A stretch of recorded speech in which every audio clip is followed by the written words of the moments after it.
Filipino 6, Quarter 2, Week 4, Milk Base. Ang paksa ng ating aralin sa araw na ito ay gamit ng pandiwa sa iba't ibang sitwasyon. Hello kids! It's me, Teacher Frel. Don't forget to subscribe, like, and share, and hit the notification bell for the latest video. You can also follow my Facebook page, Teacher Frel TV.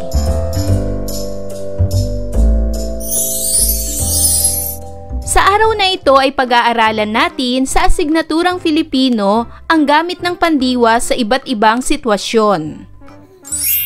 Inaasahang pagkatapos ng aralin na ito ay magagamit mo ng wasto ang pandiwa sa pakikipag-usap sa iba't ibang sitwasyon.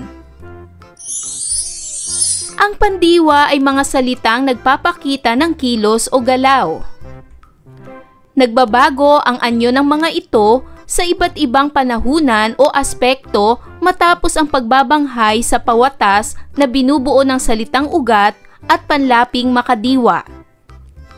Halimbawa, naluto ko na ang adobong manok.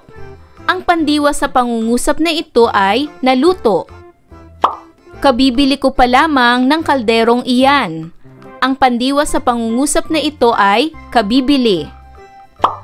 Tumutulong ka ba sa paghahanda ng pagkain sa mesa? Ang pandiwa sa pangungusap na ito ay tumutulong. May tatlong aspekto o panahunan ang pandiwa. Ang mga ito ay, una, aspektong naganap o naganap na. Ito ay tinatawag ring perpektibo o pangnagdaan. Pangalawa, aspektong nagaganap. Tinatawag rin itong imperpektibo o pangkasalukuyan. At ang pangatlo ay ang aspektong magaganap. Tinatawag rin itong kontemplatibo o panghinaharap. Alamin natin ang kahulugan ng bawat aspekto. Unay ang aspektong naganap, perpektibo o pangnagdaan. Ang kilos ay naganap na o tapos nang mangyari. Halimbawa, lumundag, naglaba, pumunta, nagtago, uminom, sumali. Ang mga pandiwang ito ay tapos na o naganap na. Pangalawa, aspektong nagaganap, imperpektibo o pangkasalukuyan. Ang kilos ay kasalukuyang nagaganap o nangyayari. Halimbawa, lumulundag, naglalaba, pumupunta, nagtatago, umiinom, sumasali. Ang mga pandiwang ito ay kasalukuyang nagaganap o nangyayari. At ang pangatlo ay ang aspektong magaganap, kontemplatibo o panghinaharap. Ang kilos ay gagawin pa lamang. Halimbawa, lulundag, maglalaba, pupunta, magtatago, iinom, sasali. Ang mga pandiwang ito o kilos ay gagawin pa lamang. Ibig sabihin, hindi pa ito nangyayari. Ngayon ay pag-aralan natin ang mga salitang pandiwa, ano ang mga salitang ugat sa mga pandiwang ito, at ang panlapi nito, at kung anong uri ng panlapi ito. Unang bilang, lumundag. Ang salitang ugat ay lundag. Ang panlaping ginamit ay Ang uri ng panlapi ay gitlapi, dahil ang panlaping ay makikita sa gitna ng salitang pandiwa. Ang pangalawang pandiwa naman ay ang naglaba. Ang salitang ugat nito ay laba. Ang panlapi nito ay nag. Ang uri ng panlapi ay unlapi, dahil ang salitang nag ay makikita sa unahan ng salitang naglaba. Ang sumunod na pandiwa ay pumunta. Ang salitang ugat ay punta. Ang panlapi nito ay at ang uri ng panlapi ay gitlapi, dahil makikita ang panlaping sa gitna ng salitang pumunta. Pang-apat, Ang pandiwa ay magtago. Ang salitang ugat ay tago. Ang panlapi nito ay mag. At ang uri ng panlapi ay unlapi. Dahil ang panlaping mag ay makikita sa unahan ng salitang magtago. Panglima, uminom. Ang salitang ugat ay inom. Ang panlapi nito ay At ang uri ng panlapi ay unlapi. Dahil ang panlaping ay makikita sa unahan ng salitang uminom. Ang pang-anim naman ay bibili. Ang salitang ugat nito ay bili. Ang panlapi ay bi. At ang uri ng panlapi ay unlapi. Dahil ang panlaping bi ay makikita sa unahan ng salitang bibili. At ang pangpito ay unahin. Ang salitang ugat nito ay una. Ang panlapi nito ay hin. At ang uri ng panlapi ay hunlapi. Dahil ang panlaping hin ay makikita sa hulihan ng salitang unahin. Ngayon ay dumako na tayo sa pagsasanay bilang isa. Puna ng patlang ng angkop na pandiwa mula sa pawatas na nakatala sa unahan ng bawat pangungusap. Isulat ang sagot sa iyong sagutang papel. Para sa unang bilang, ang pawatas ay sumali. Patlang ka namin sa timpalak ng Sulcastula 2020. Ano ang tamang pandiwa para sa pangungusap na ito? Gamitin ang pawatas na sumali. Magaling! Ang tamang pandiwa ay isasali. Isasali ka namin sa timpalak ng Sulcastula 2020. Pangalawa, ang pawatas ay maglaba. Ano ang tamang pandiwa para sa pangungusap na ito? Patlang kita ng mga damit kahapon pa. Magaling! Ang tamang pandiwa ay ipinaglaba. Ipinaglaba kita ng mga damit kahapon pa. Pangatlo, ang pawatas ay maghulog. Ano ang tamang pandiwa para sa pangungusap na ito? Patlang mo ang pera sa bangko ngayong tanghali. Magaling! Ang tamang pandiwa ay ihulog mo ang pera sa bangko ngayong tanghali. Pang-apat, ang pawatas ay magbayad. Ano ang tamang pandiwa sa pangungusap na ito? Magaling! Ang tamang pandiwa para dito ay babayaran.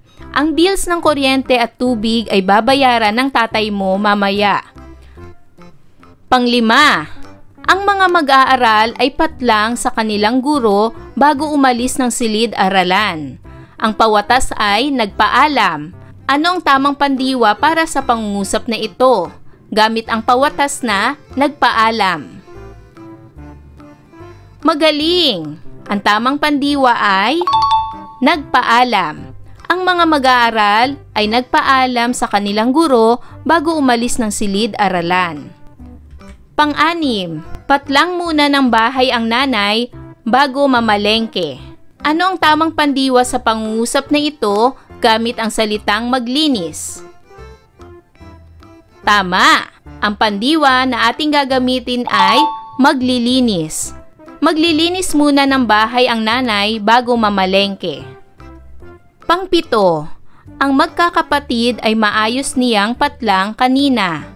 Ano ang tamang pandiwa para sa pangungusap na ito gamit ang salitang nagsabi? Tama! Ang pandiwa ay pinagsabihan. Ang magkakapatid ay maayos niyang pinagsabihan kanina. Pangwalo, patlang ng pondo para sa kawang-gawa ang kanilang samahan. Ano ang tamang pandiwa para sa pangungusap na ito gamit ang salitang nagkalap? Magaling! Ang tamang pandiwa ay nangalap. Nangalap ng pondo para sa kawang-gawa ang kanilang samahan. Pangsyam, matiyagang patlang ng matanda ang mga bote at lumang dyaryo. Magaling! Ang tamang pandiwa ay inipon. Matiyagang inipon ng matanda ang mga bote at lumang dyaryo. At pang-10, patlang natin ang kaligtasan ng lahat sa COVID-19. Ano ang tamang pandiwa sa pangungusap na ito gamit ang salitang nanalangin?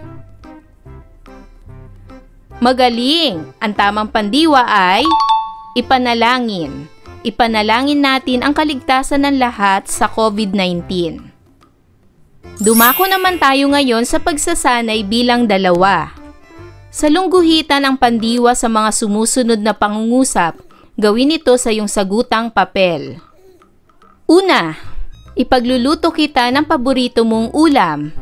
Ano ang pandiwa sa pangungusap na ito? Tama! Ang salitang pandiwa ay ipagluluto. Pangalawa, si Andeng ay nagdiwang ng kaarawan noong Sabado. Ano ang pandiwa sa pangungusap na ito? Tama! Ang pandiwa sa pangungusap na ito ay ang nagdiwang. Pangatlo, pinag-ingatan mo ba ang aking kotse? Ano ang pandiwa sa pangungusap na ito? Tama! Ang pandiwa sa pangungusap na ito ay ang pinag-ingatan. Pang-apat, ang bagong biling kutsilyo ay ipinanghihiwan niya sa karne. Ano ang pandiwa sa pangungusap na ito? Magaling! Ang pandiwa sa pangungusap na ito ay ipinanghihiwa. Pang-5, kaliligo pa lamang ng bata ay marumi na siya ngayon. Ano ang pandiwa sa pangungusap na ito? Magaling! Ang pandiwa sa pangungusap na ito ay kaliligo. Pang-6, magtanim tayo ng mga punong kahoy sa paligid ng ating subdibisyon. Ano ang pandiwa sa pangungusap na ito?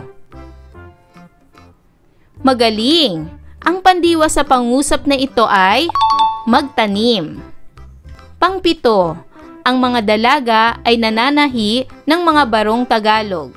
Ano ang pandiwa sa pangungusap na ito? Magaling!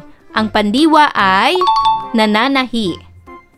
Pang-8, pag-aaralan namin bukas ang tungkol sa mga uri ng bato. Ano ang pandiwa sa pangungusap na ito? Magaling! Ang pandiwa ay pag-aaralan. Pang-9, kasusweldo mo pa lamang ay wala ka ng pera? Ano ang pandiwa sa pangungusap na ito? Tama! Ang pandiwa ay kasusweldo. At pang-10, pumasok ka ng maaga bukas. Ano ang pandiwa sa pangungusap na ito?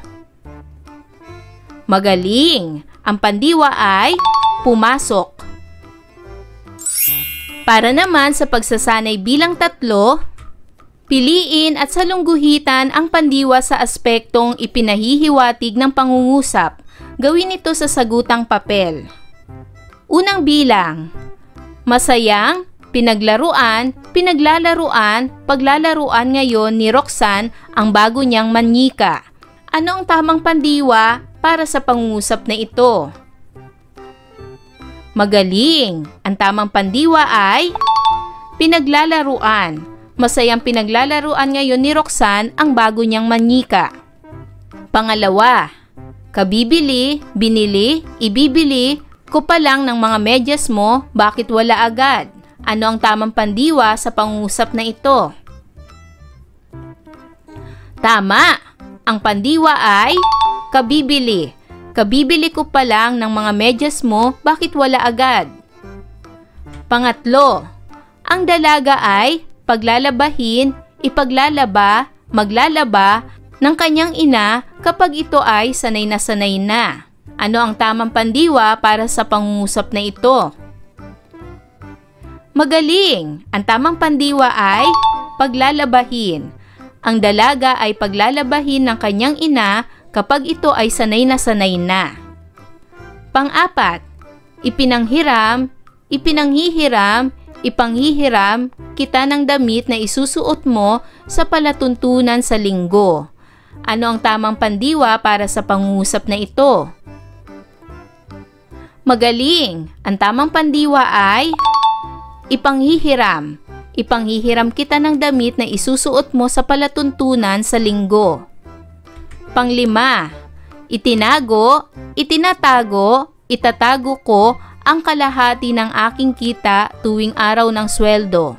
Ano ang tamang pandiwa para sa pangungusap na ito? Magaling! Ang tamang pandiwa ay itatago. Itatago ko ang kalahati ng aking kita tuwing araw ng sweldo. Pang-anim, naghanda, maghanda, maghahanda na kayong lahat dahil parating na ang banda ng musiko. Ano ang tamang pandiwa para sa pangungusap na ito? Magaling! Ang tamang pandiwa ay maghanda. Maghanda na kayong lahat dahil parating na ang banda ng musiko. Pang-pito, ang aking alagang aso ay nawala, nawawala, mawawala, kagabi nang ito'y nakalabas ng bakuran. Ano ang tamang pandiwa sa pangungusap na ito? Magaling! Ang tamang pandiwa ay nawala. Ang aking alagang aso ay nawala kagabi nang ito'y nakalabas ng bakuran. Pangwalo, tinatanggal, tinanggal, tatanggalin sa trabaho ang lalaki noong isang linggo. Ano ang tamang pandiwa sa pangungusap na ito? Magaling! Ang tamang pandiwa ay tinanggal.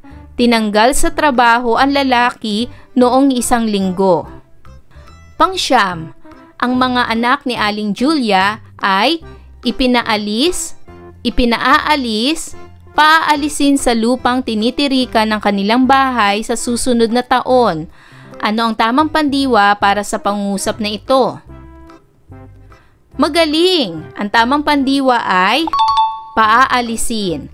Ang mga anak ni Aling Julia ay paaalisin sa lupang tinitirikan ng kanilang bahay sa susunod na taon. At pang-sampu, kinukuha, kukunin na ngayon ang lagaring hiniram ni Itay kay Mang Daniel. Ano ang tamang pandiwa para sa pangungusap na ito? Magaling! Ang tamang pandiwa ay kinukuha. Kinukuha na ngayon ang lagaring hiniram ni Itay kay Mang Daniel. Para naman sa pagsasanay bilang 4, magtala ng tigdadalawang pangungusap gamit ang aspekto ng pandiwa, naganap, nagaganap, at magaganap. Isulat ang sagot sa iyong sagutang papel. Narito ang aking halimbawa. Para sa unang aspekto ng pandiwa, naganap. Ang aking halimbawa ay, una, pumitas ng papaya ang bata kanina. Ang salitang pandiwa ay pumitas. Pangalawa, naligo ang mag-anak sa dagat kahapon. Ang salitang naganap ay naligo. Ang pangalawang aspekto naman ay ang nagaganap. Ang aking halimbawa ay, una, nananaginip ang aming alagang aso. Ang salitang nagaganap ay ang nananaginip. Pangalawa, kumakain ng damo ang aming alagang pusa. Ang salitang nagaganap ay kumakain. At ang pangatlong aspekto ng pandiwa ay magaganap.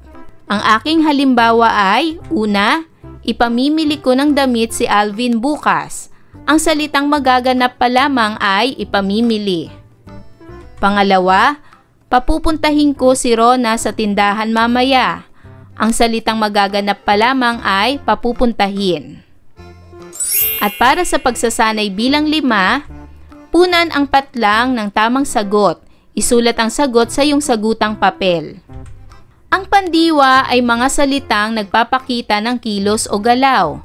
Sa pagsusulat ko at pagsasagot sa iba't ibang aspekto ng pandiwa, nakita ko ang pagbabago ng anyo ng mga ito sa iba't ibang panahunan o aspekto matapos ang pagbabanghay sa pawatas na binubuo ng salitang ugat at panlaping makadiwa.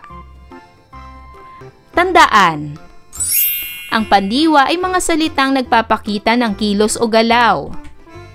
Nagbabago ang anyo ng mga ito sa iba't ibang panahunan o aspekto matapos ang pagbabanghay sa pawatas na binubuo ng salitang ugat at panlaping makadiwa. May 3 aspekto o panahunan ang pandiwa. Una, aspektong naganap, perpektibo o pangnagdaan.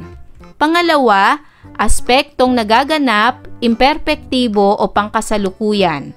At pangatlo, aspektong magaganap, kontemplatibo o panghinaharap. Aspektong naganap. Ang kilos ay naganap na o tapos nang mangyari. Aspektong nagaganap. Ang kilos ay kasalukuyang nagaganap o nangyayari. Aspektong magaganap. Ang kilos ay gagawin pa lamang. Ayan mga bata, naunawaan niyo ba ang ating aralin sa araw na ito? Kung ganon, magaling! Mga bata, sana'y marami kayong natutunan sa ating aralin. Hanggang sa susunod na video lesson, paalam! Thanks for watching!